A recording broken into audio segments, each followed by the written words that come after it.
Hey yo, it's Retro. Welcome to another video.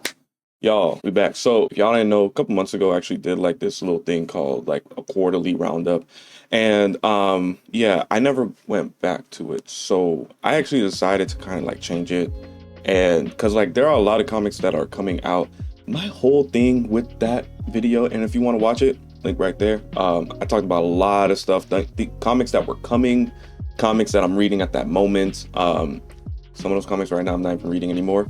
I haven't watched it since then, but I was like, I don't really get to talk about a lot of comics, especially stuff that I'm reading month to month. And I was like, let me at least just like do a monthly version. It's not going to be as long. So that was a fucking lie. Hopefully not as long. If it is, sit back, relax, enjoy the show. Basically, this was looking at comics at the time and telling you my thoughts on them, everything that I'm reading at the current moment. This time around, we're doing a monthly roundup. So I'm gonna try to do it at least at the end of the month, every end of the month. I'll be putting this out, talking about the comics that have released that month. So this month is August. A lot of comics have come out. A lot of amazing comics have come out. So yeah, let's just like jump right into it. So last time I think I started with Absolute DC. This time I'm gonna start with Ultimate Marvel. I'm gonna change it up a little bit. So first off, of course, The Ultimates by Dennis Camp, Juan Frigeri. I don't know if there is even anything to say about this comic still. This last issue, let me actually look. Ultimates number 15. We were introduced to this universe's like Iron Fist and like the whole mythology behind it. We had this entire issue kind of documenting what this Iron Fist did in this world, and he was the Iron Fist like 3,000 years ago, just about.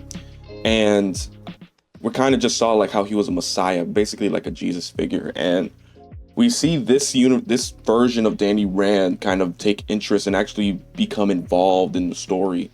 And then a new Iron Fist also pops up. It's a child, and with the cover you can see it's a literal child, and it's awesome. This universe's Iron Fist was Shang-Chi, and yeah, I don't. There really isn't much to say about this comic. It's phenomenal. If you haven't read this for whatever reason, it's an amazing subversion, not only of, I wouldn't say the current state of Marvel, but of Marvel in general, but also it's a subversion of like the superhero like comic. Like it's very different from what you expect while still feeling like a fantastic superhero team book. It's amazing. Every issue just keeps being amazing, and there really isn't much to say more outside of like just read the damn thing. It's phenomenal. I love it. A lot of people are already reading it, but a lot of people love it. So like, there really isn't much for me to say. Moving on, we have Ultimate Black Panther. I'm probably like the one Ultimate Black Panther fan. I don't care. I think it's great. I was very hyped about it when it was first coming out. The first like 7 or so issues I really enjoyed. After that, it did kind of fall off. The whole Ra and Khonshu conflict with T'Challa was kind of not the best, but it did end the way I expected it to. You have two people who were preaching themselves as gods and who actually weren't gods, and then they get their ass killed. So not killed, but they get their ass knocked out. Like it was very typical, but for me, I felt like let's move on. Let's get into like the real meat of the Wakandan issue. And right now Wakanda has a problem with vibranium. The vibranium that is weaved into the very soul of the city is corrupted, and there is this avatar that's going around the entire city. And we got some big revelations with this last issue number 18, where we find out that vibranium opened like basically a gateway to another world, and we need T'Challa to investigate and figure out how to stop this war with vibranium. It's amazing. The Voodoo Khan is a great foil. I like that they're the big villain of this entire series. This idea that the secret society that's behind everything, that was basically kind of like a secret congress for the Wakandan monarchy, is actually against them, or really trying to like protect its status quo. That's how I kind of look at it. But T'Challa wants to do things differently. It's great. Killmonger has a huge role in this issue. And yeah, it's great. A lot of this is just gonna be me saying it's great. I really don't read comics that I don't like very much. There are going to be some comics that I kind of just like, if I don't like it, I'm gonna drop it, like just straight up. Like like Ultimate Spider-Man, Ultimate X-Men. Not that they're bad comics, and I'm gonna read them when they do end. Apparently, like they all end at issue number 24. But Ultimate Spider-Man was grabbing me. I don't really care for the writing that Jonathan Hickman was doing in there. Doing a lot better in Imperial, though. We'll talk about that later. Ultimate X-Men it's good for what it's doing, but it's not something that I'm looking for, I guess. Peach Momoko is a fantastic artist and writer, but yeah, I'm gonna wait and I'll read it and I'll see what I think about it then. But right now, Ultimate Black Panther and the Ultimates are the real two comics that I'm really interested in the Ultimate side, and they just keep, improving. Ultimate Black Panther more so that second year, ever since the second year started, it has just never stopped. It's amazing book right now. I'm thoroughly enjoying it. Next, let's go on to Absolute Universe, which is probably the place where you're going to get the best comics right now. Absolute Batman is phenomenal. Absolute Batman number 11 just recently dropped. I actually had a chance to read it early. And bro, the whole entire conflict with Bane, the entire, it wasn't like a dream sequence, but it was basically like Alfred is narrating this fantasy of what Bane could do to Batman if he really wanted to. And it was just Bane terrorizing Batman constantly, ripping off his arm, destroying him limb from limb, and until he became like this basically like Robo Batman kind of situation infused with like the venom that Bane is using. And then we flip it and we're like, oh no, but Bane is actually smarter than that. He knows how to break Batman, and to break Batman is to go after his friends. And we get that amazing splash page at the end of that issue showing Bane at the door of Harvey Dent, Penguin, and everybody else. I am the danger. A guy opens his door and gets shot, and you think that of me? No. I am the one who knocks. And we already saw like how Bane attempted to break Batman with getting Waylon and turning him into the Croc. But then that just turned into like an awesome page where Batman is riding fucking Killer Croc and fighting Bane. It's amazing comics. Scott Snyder, Nick Dragotta is just, man. Nick Dragotta didn't write number 11. It was actually Clayman and Shawman. Also, amazing art throughout this entire book. I was actually I wouldn't say afraid. Clayman is a decent artist, but when he's colored by his brother, he's even better. So just amazing book. If you're not reading Absolute Batman, if you don't believe the hype is real. Like, it's genuinely real. I adore this book. You also have Absolute Wonder Woman by Kelly Thompson and Hayden Sherman, and also Mattia de Luis. I think that's how you say his name. I haven't read Absolute Wonder Woman in a minute. I'm looking up right now when the last time I read this book. I was really enjoying Absolute Wonder Woman for a decent bit, but I will be honest, the state of Wonder Woman isn't really intriguing to me. The last issue I read was number 9, I believe. And it's not, to me, like, Absolute Wonder Woman needs a better writer. Hayden Sherman is doing a fantastic job with the art. Mattia de Luis, I think is how you say his name, is also a fantastic artist to have as a backup. You have like 2 amazing artists on this book, which is something that the Absolute Universe is really pushing. It seems like, at least, you have fantastic artists all over this book, all over these books. And for Batman, I thought the writer choice was safe, but it ended up being still an amazing book.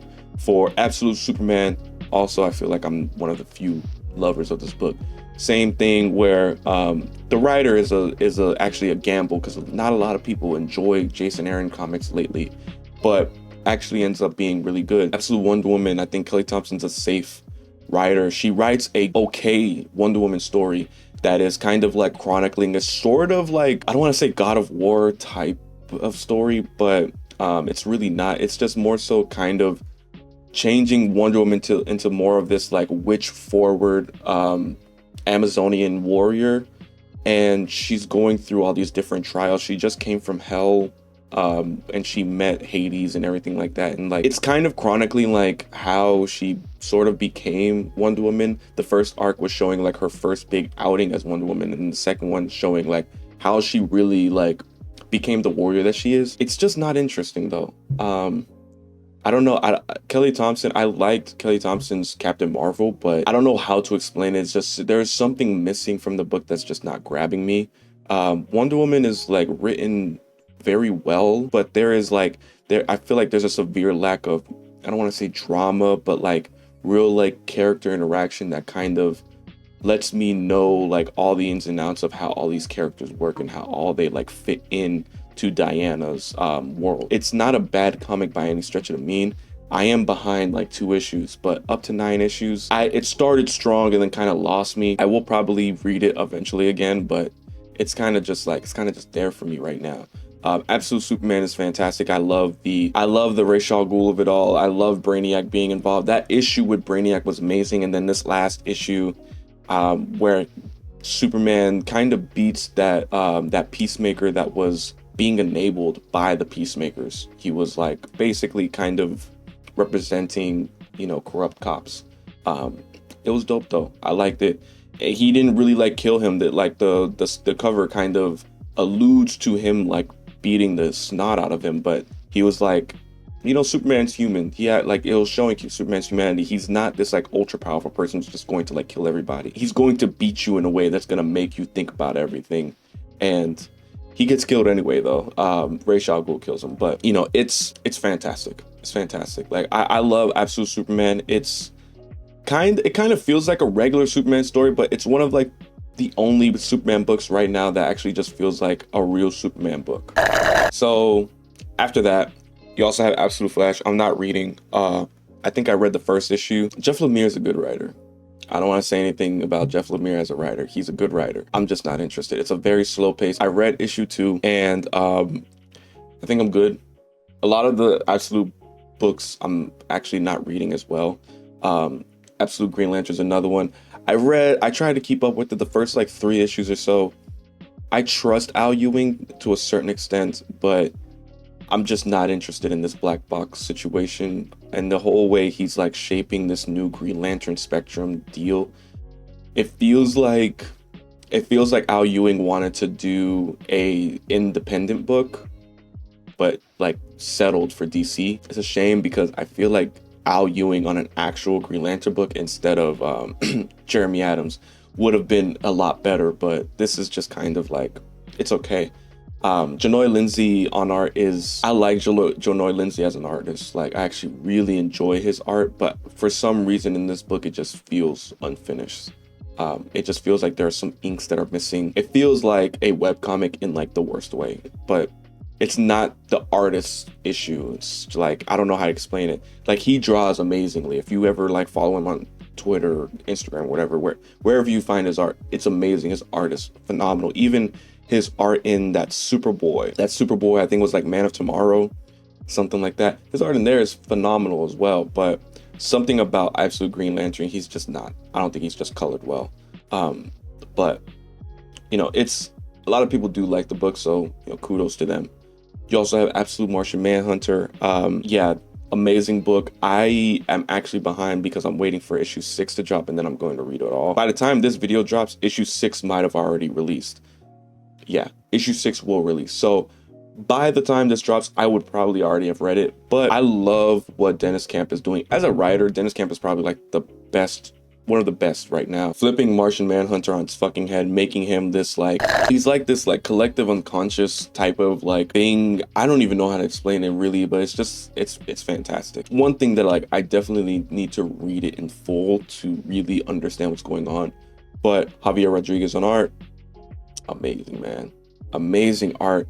That first issue was fantastic, but I don't really have anything to say about the last issue because like I said, issue 6 comes out by the time this video would have come out, and I think they're taking a break after it and they're coming back, they said in like December or something, which is really nice. I actually really appreciate that DC is allowing them to do that because I want to see these books drawn and written by the people they're intended to be drawn and written by.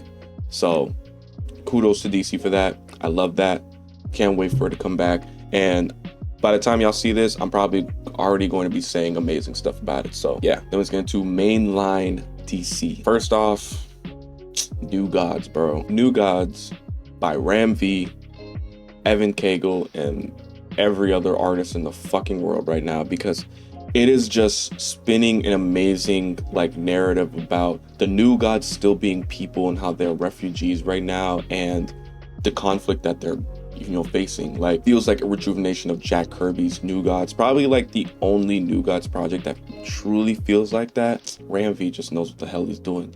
Apparently it's ending at number 12, and this last issue kind of showed like some struggle with this Green Lantern character that we actually have never seen before, but it was just phenomenal. And then you literally saw Seraphin kind of plant this seed in Kamal that like to basically turn him and to like trick him, and it's so diabolical and vile, and it just really shows like how Darkseid is still persists throughout this universe even though he's dead.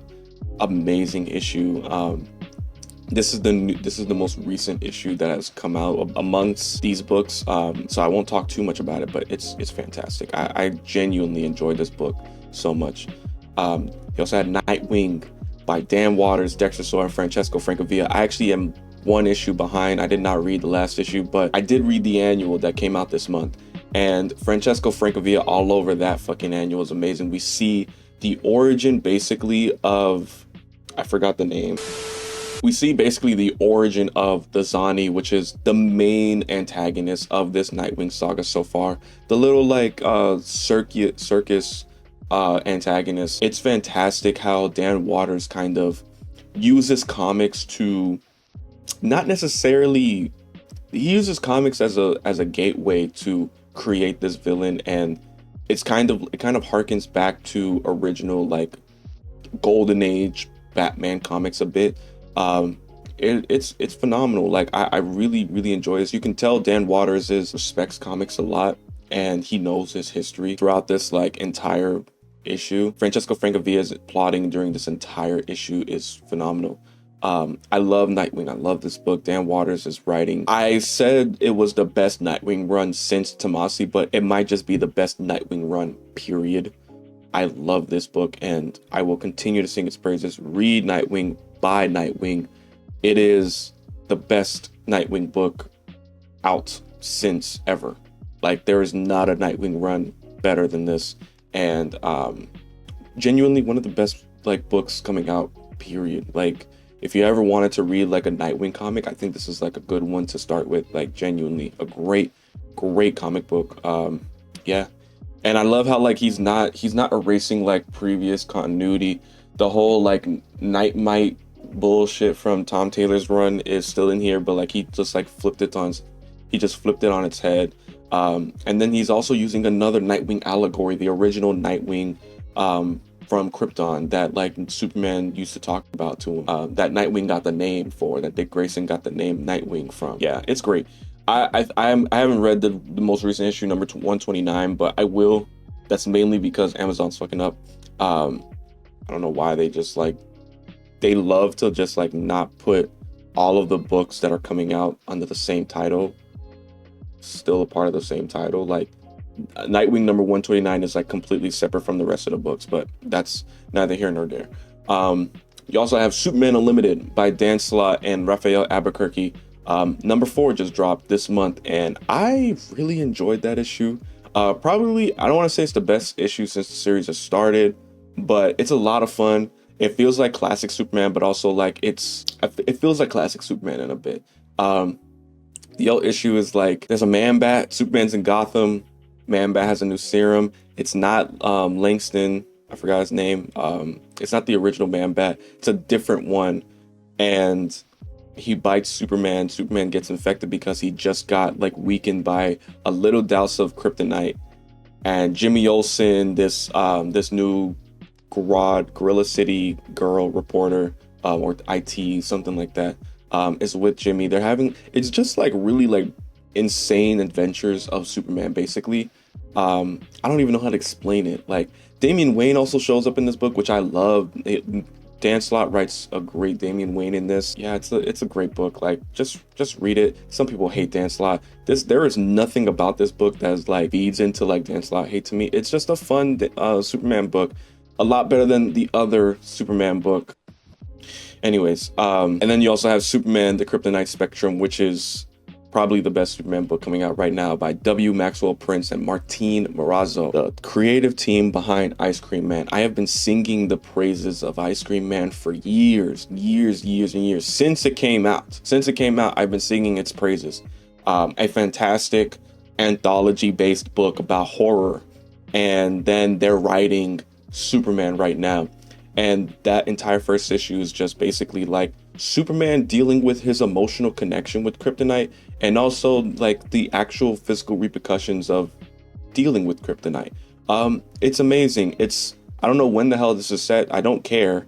And you know, there's even this bit in this issue where Superman is kind of conflicted with his relationship with Lois, and Lois is also conflicted. She doesn't know if she wants to stay with him. You get flashes all over the issue because Superman is he's testing new strains of kryptonite throughout this entire issue.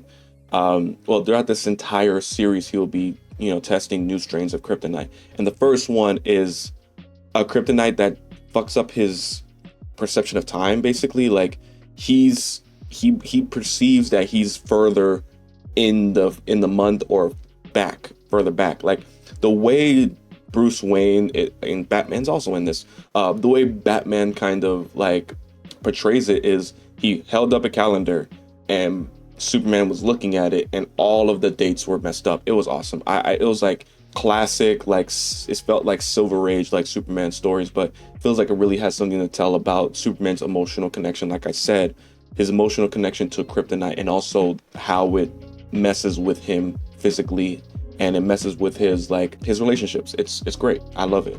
Next issue, apparently he's going to turn into a giant, so we're gonna see like what that entails. But I have no doubt in my mind that it's going to be some like really like mind bending shit, because that's Maxwell Prince and Morazzo's like MO. Even in this issue, there's a moment where Superman's trying to figure out like the entire issue is actually out of order. Once he tries the kryptonite, it's actually out of order. And you see a moment where Superman kind of like locks in, and you see Morazzo like plot out what the actual order of the panels are, because prior to that, all of the panels were out of order. It was phenomenal. Like, I love when comics do that. Like, please continue playing with the format. You can only do this in comics, and it's an amazing like show of artistry in this entire issue. I love it. I can't wait for the next one. That's kind of it. I'm also reading Green Arrow still by Chris Condon and Montos. The first arc with the Freshwater Killer ended. It was awesome. I liked it. Now we're dealing with the Crimson Archer. I think this month issue already dropped. The most recent Green Arrow issue was from July. By the time this video comes out, Green Arrow number 27 will come out. Basically, we have this new like serial killer, and he's killing people with by hyper drugging them. And Arsenal is a victim of this. And this is very topical, obviously, because Arsenal was a drug addict.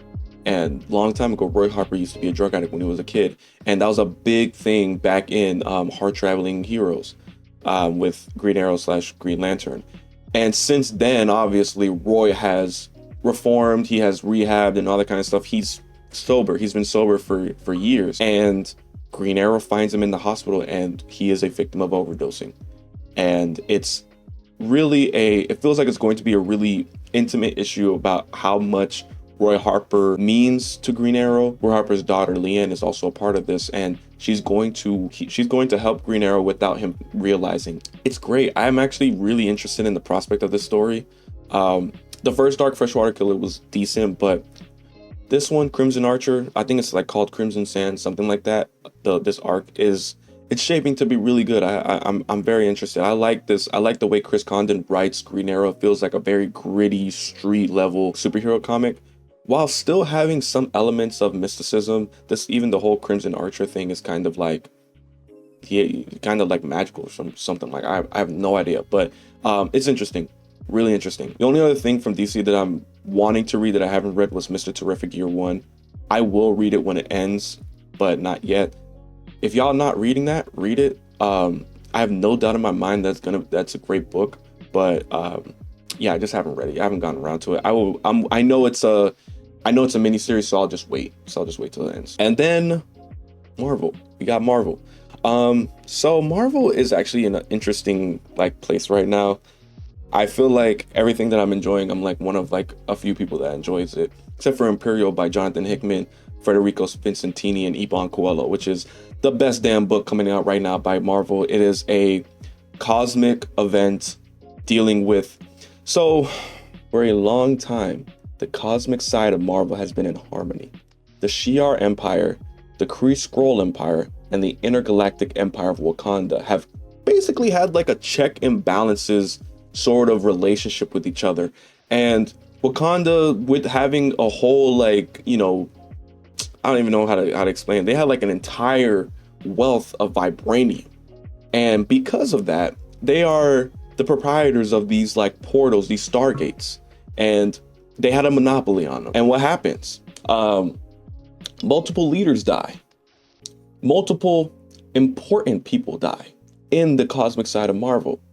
And now there is a conspiracy theory, and everyone thinks Black Panther did it, or like the Intergalactic Empire of Wakanda did it, the Hutuzirazi, because, you know, they might, like they're you know, they're very much like they're a secret service for the fucking Black Panther.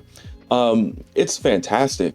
It doesn't paint the Intergalactic Empire of Wakanda in any way, but it's just like, okay, there's some conflict in the cosmic side of Marvel right now, and it is great. I love this. And then last issue, Imperial #3, we get introduced to the entire, like, Jonathan Hickman is a great writer, man. Like, he just painted, like, he documented the entire thing of how this whole conspiracy was plotted. And basically, the Grandmaster, of course, he's, you know, the Grandmaster of the universe, the oldest motherfucker in the fucking universe, is playing a game with the leader of the fucking, I don't even know who is it? One second. Maximus, Black Bolt's brother, who is basically like leading the Inhumans. He shows up and he plays this game with the Grandmaster to basically shake up the entire universe. I love this because I feel like Maximus is just a stand-in for Jonathan Hickman. Hickman was just like, I want to shake this shit up. And he always does. For some reason, he just always does. This series has been phenomenal. It's bombastic. We see the adventures of Shuri, Rich Rider, and Peter Quill. They're having an amazing little dynamic that's great. You also have the Hulk, who's back, and he is like, he's mad because I think his son died. His son died, and he's back, and he's like, y'all fucked my shit up. Y'all fucked Planet Hulk. Y'all fucked Scar up. Like, it's great. And everybody thinks it's Wakanda. It's not Wakanda. This whole time it was the Grandmaster. And Maximus basically does this to shake up the entire universe. And also because the Inhumans have been disappeared. The Inhumans have been like gone for years. And now it's time for Black Bolt to reclaim his own empire, to have his own empire. It's great. A great way to bring back the Inhumans and also still like have this really cool conflict within the cosmic side of Marvel. I love cosmic Marvel. It's awesome. But it's, again, by the time this video comes out, we will have Imperial Black Panther, Imperial Planet She-Hulk, or just Imperial She-Hulk, one of those. The other tie-ins for the Imperial book aren't coming out until the following month. But looking forward to it. Victor Laval and Leonard Kirk are writing and drawing the Imperial Black Panther one-shot. I am hoping they are the creatives for the Intergalactic Empire of Wakanda, Black Panther, whatever, the new Intergalactic Black Panther book that's going to be coming out. The She-Hulk book seems interesting. She's going to get a solo series following this as well. This entire like event is basically going to be the foundation for more books to come out, which I am always happy about. We're getting a new Nova book, which is awesome. We're getting a new Black Panther book. Like I said, we're getting a new Planet She-Hulk book. And I'm sure there's going to be other stuff that's going to come out. Awesome. Jonathan Hickman knows how to jumpstart like and revive a line of comics, and Black Panther being on the cosmic side of things is always cool. You know, when Ta-Nehisi Coates introduced that was an awesome idea. We kind of just went away from it way too quickly. So I'm hyped. I can't wait. Can't wait for it. Imperial's awesome. You also have Amazing Spider-Man by Joe Kelly, Pepe Larraz, John Romita Jr. The last issue was amazing. The last couple issues have been amazing. The last couple issues were drawn by Michael Dowling, and that was kind of just in the wake of the whole Hellgate situation, which I don't care about. The Hellgate art was kind of boo-boo, but since then we've kind of just had this like moment where we're picking things up after that whole situation. Peter Parker is seemingly picking the pieces up from his life. He's still working, fairly well. But he's not Spider-Man. Spider-Man hasn't shown up in a while. And we're like, what the hell is up with that? Where is Spider-Man in all of this? Because, Tombstone's running the streets. All these gangs are running the streets. Where is Spider-Man? That's the entirety of issue number 9. Where is Spider-Man? Spider-Man's doing these things where he's like, he's still working. Peter Parker is still working, apparently. He's showing up, but he's not being Spider-Man. He's still injured. And then we also get like MJ comes into the picture because Peter Parker apparently hasn't seen his aunt in a while. He hasn't seen his friends in a while, but he's been going to work. And Aunt May is like, okay, I know how to get through to Peter Parker. I'm gonna just send Mary Jane. Mary Jane got her own situation right now. She's Venom because she needs to cling on to life. And if she separates from Venom, they will disintegrate into nothing. All New Venom is an awesome book. I have been thoroughly enjoying it since it started. But she comes to Peter Parker. Peter Parker is just going home. He's talking on the phone to somebody, not Shay. For some reason, not Shay. But MJ's like, where have you been? Aunt May sent me and I need your help, as she shows Venom. And Peter Parker, who we think is Peter Parker, it's probably Ben Reilly. Peter Parker's like, really? Like, you're so predictable. Of all the things that you could have done, knowing that like I got a boot on right now. I was probably in the hospital. My leg is fucked up, and you choose to come to me and say you need me, and then he leaves. And it was like awesome. And he even says that like he thought it would have been funnier if she wanted to get back with him, which honestly it would have been funnier. But this book is awesome. I love this book. And last issue number 10 came out last week, 2 weeks ago by the time this video comes out.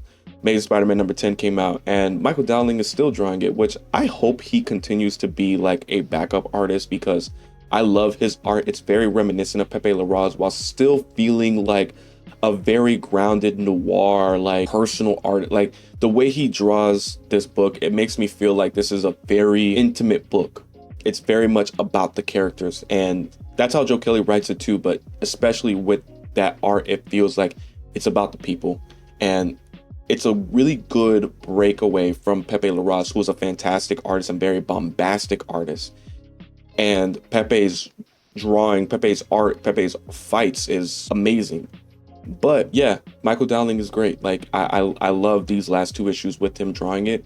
And at the end, we find out that Peter Parker and Spider-Man, the new Spider-Man that's shown up, they're not Peter Parker either. Neither of them are Peter Parker. So now the whole mystery of who the fuck is Peter Parker? Where is he? And likely who are these 2 people? Probably Kane, I forgot his name. Kane and Ben Reilly. It's probably who it is. Amazing Spider-Man is great. If you're not reading it for whatever reason, I think you should read it. It's just like a fun Spider-Man comic. Like, yeah, it's awesome. I love it. And then we got Captain America by Chip Zdarsky and Valerio Schiti, a book that I'm kind of like still mixed on. It's 2 issues in. The last issue we basically saw like Cap and this new younger middle Iraq War Captain America. They meet up, they team up, and they're going to Latveria to confront Dr. Doom. Basically, they find this like Latverian like resistance group in Latveria who is trying to was against Dr. Doom. And they're trying to get to Dr. Doom directly. Steve Rogers goes it his own way because he's like, he's a superhero. He wants to try it his own way. For some reason, this Captain America book is set the year after he comes out of the ice, but it's also set like maybe 5 years ago or maybe 10 years ago. The whole timeline of this thing is kind of confusing, but like I also don't care because it's actually spinning like a really interesting story about how Captain America affected like this age of superheroes, this age of people, and how some people may have taken the wrong message from him. Yeah, and then like he gets tricked by this Doom bot, who of course he did, and he meets Doctor Doom. That's how the issue ends. This book is kind of interesting. I like the kind of different dynamic between Steve Rogers and this new Captain America that like sprung up during the this like he's like a new like super soldier. This whole saga I think is gonna be like the impact Captain America has had on the youth when he went into the ice, and you're going to see, I think like the solicits for number 6 show that there were super soldiers for like a whole bunch of other countries, and or while that's kind of like a typical story, like that's literally just Winter Soldier, it's kind of interesting to kind of see like how the politics of that plays out. I'm interested. We'll see how Chip Zdarsky handles it. I'm more trusting of him to do this than a lot of other people, so we'll see. But last issue was really good. I liked it. Valerio Schiti's art is phenomenal, like one of the best artists in the game right now. But yeah, it's good. I ain't got much else to say. I'm also reading Moon Knight Fist of Khonshu. I kind of forgot what's been going on. Yeah, I kind of just forgot what's going on. I'm reading it. It's kind of losing me because not because it's bad. Like the Midnight Mission, not the Midnight Mission. I think yeah, the Midnight Mission kind of just came back, which is like the living building that Moon Knight has been operating out of this entire run. They brought it back, they revived it, and yeah, I'm kind of it's kind of just losing me. Like Jed MacKay's a great writer, but I've been reading this series for too long now, and I think I'm probably gonna drop it eventually, but it's a well-written book. I'm just kind of like getting bored of it, basically. It happens. Outside of that, we got the X-Men side of things. I'm still loving Storm. This whole Thunder War thing has been amazing. I love the way Merwa Ayodele has been writing Storm as this incredibly vulnerable person who just happens to be powerful, and how she uses her power to, I don't want to say hide her vulnerability, but it's like it's a great inversion of how people perceive her as this incredibly powerful and regal person.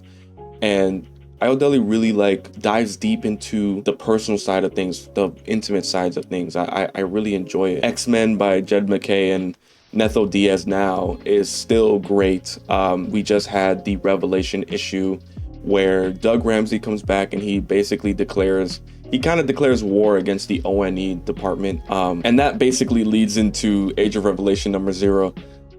That X-Men issue was amazing. I love it. Age of Revelation is like, for some reason we have another Age of Apocalypse book that's coming out. Just because you name it Age of Revelation doesn't mean it's not Age of Apocalypse. And you also have another Age of Apocalypse book that's set in the original Age of Apocalypse universe. We just had an alternate future X-Men event recently. Like, Sins of Sinister was not that long ago. It was like 3 years ago at most. I don't know. I am enjoying Exceptional X-Men. I am enjoying X-Men. I am enjoying Storm. I think that's it. Yeah, like, I don't know, man. I don't know. It's weird. Clearly, they just need to leave these events to Jonathan Hickman because Imperial is amazing, and it's the only event right now that's worth a damn. Like, Age of Revelation, really?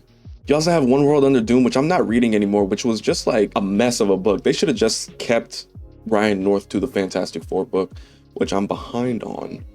But I've heard it's still good, so that's great. Humberto Ramos is drawing it, so I'm definitely going to read it eventually, but I'm still very much behind on the last few issues of the series before it relaunched. So yeah, man, like, I'm kind of disappointed. Age of Revelation is just like, why are we doing this now? Just don't, you know? And then on the indie side of things, I'm reading Exquisite Corpses, which is a fantastic book by James Tynion IV.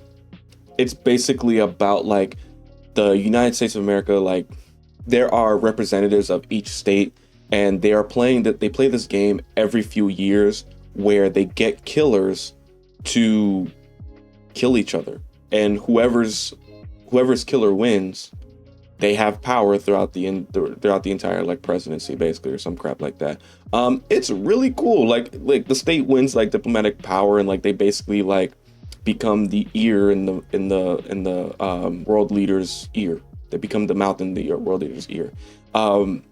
It's awesome. I think it's a really great, like really cool like spin on like a tournament style for serial killers. Like, it's really, really awesome. I'm thoroughly enjoying this.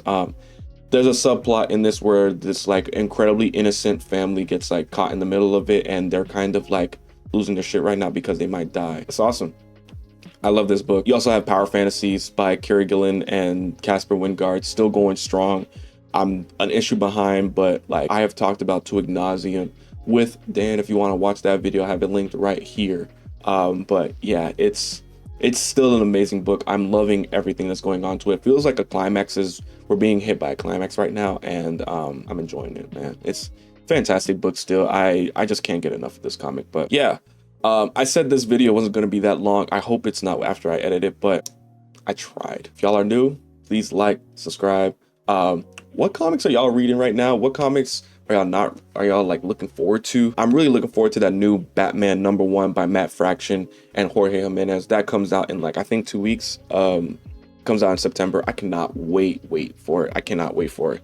That's probably like the #1 book I'm really looking forward to right now. But yeah, man, like, subscribe, comment what y'all think, comment what comics y'all reading, and I'll catch y'all in the next video, man. Peace.